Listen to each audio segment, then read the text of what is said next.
Assalamualaikum warahmatullahi wabarakatuh. Halo anak-anak, bagaimana kabarnya? Semoga selalu dalam lindungan Allah ya. Pada kesempatan kali ini kita akan belajar kisah tentang Wali Songo. Nah, untuk kali ini kita akan mempelajari kisah salah satu Wali Songo, yaitu Sunan Bonang. Mari kita simak materi berikut ya. Biografi Sunan Bonang. Asal-usul Sunan Bonang. Sunan Bonang atau Maulana Mahdum Ibrahim adalah anak Sunan Ampel dan cucu Sunan Gresik. Sunan Bonang mempunyai nama kecil Raden Mahdum Ibrahim. Ibunya bernama Nyai Ageng Manila atau Dewi Chandrawati yang merupakan putri Adipati di Tuban. Beliau lahir pada tahun 1645 Masehi. Sunan Bonang dikenal sebagai juru dakwah yang mumpuni. Beliau menguasai fikih, usuluddin, tasawuf, seni, sastra, arsitektur, dan sebagainya. Sunan Bonang belajar agama di pesantren ayahnya, yaitu Ampel Denta. Sejak kecil, Sunan Bonang telah diberi pelajaran agama Islam secara tekun dan disiplin. Sunan Bonang juga pernah berguru sampai ke negeri Pasai bersama Raden Paku atau Sunan Giri.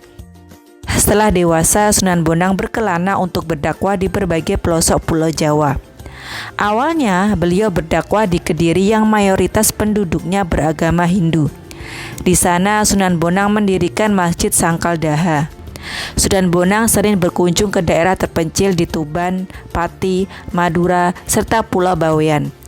Akhirnya pada tahun 1525 Masehi, Sunan Bonang wafat dan jenazahnya dimakamkan di Tuban, tepatnya di sebelah Masjid Agung. Peninggalan sejarah Sunan Bonang. Masjid Astana Bonang. Alat musik Bonang. Tembang atau lagu dan suluk. Tembang Tombo Ati merupakan karya Sunan Bonang yang terkenal sampai sekarang. Tembang ini memberikan nasihat kepada setiap umat muslim untuk selalu tenang dan selalu dekat dengan Allah Subhanahu wa taala. Karya sastra. Makam Sunan Bonang. Peran Sunan Bonang dalam menyebarkan Islam di Indonesia. Berikut ini cara berdakwah yang diterapkan oleh Sunan Bonang hingga Islam dapat diterima masyarakat pada masa itu. Menerapkan media karya seni untuk berdakwah. Sunan Bonang melihat seni yang didambakan masyarakat Jawa sebagai kesempatan emas untuk dijadikan sebagai media dakwah. Karena bakatnya di bidang seni itulah Sunan Bonang akhirnya menciptakan alat musik gamelan berupa bonang yang terbuat dari tembaga. Suara khas dari alat yang dimainkan dengan cara dipukul itu menjadikan dakwah sangat efektif sehingga banyak masyarakat yang tertarik untuk mengikutinya. Kemudian mereka memeluk agama Islam. Salah satu karya beliau yang masih populer sampai sekarang adalah lagu Tombo Ati. Menggunakan media karya sastra untuk berdakwah.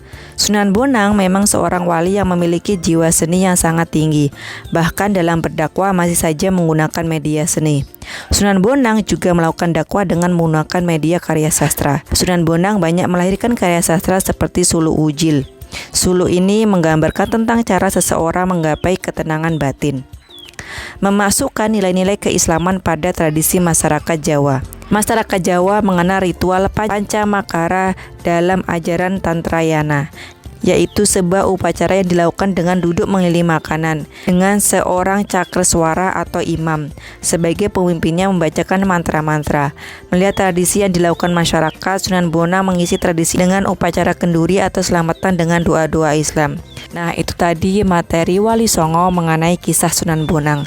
Semoga anak-anak paham dan bisa meneladani sifat baik dari Sunan Bonang. Terima kasih. Wassalamualaikum warahmatullahi wabarakatuh.